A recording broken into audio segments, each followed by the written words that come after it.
Hey guys, so we're doing a really simple lab today. Alka Seltzer tablet.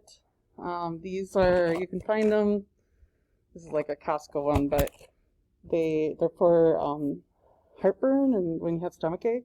And I don't know, I've never taken one, but they're fun to react. So we're going to collect some data. So the first thing we're going to do is just mask the tablet. So I'm putting it right on the digital balance. And the mass of the tablet is 3.21 grams. So you'll want to put that into your data table. Then I got a beaker with about 25 mils of water.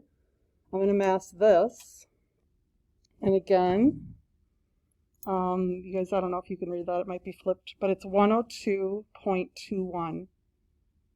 So mass of the beaker plus the water is 102.20. Now it changed. So 20 or 21. So then I'm going to add the Alka Seltzer. We're going to start the reaction.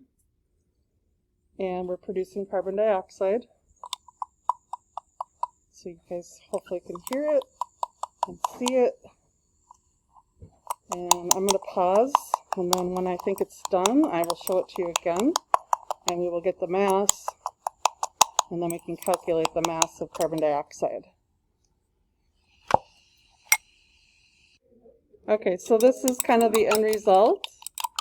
And we are going to assume that we've reacted, everything is kind of done fizzing. And then we're going to mass it again.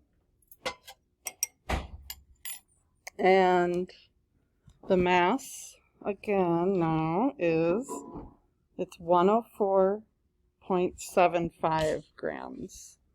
So you guys are going to be able to calculate the amount of carbon dioxide using those three numbers.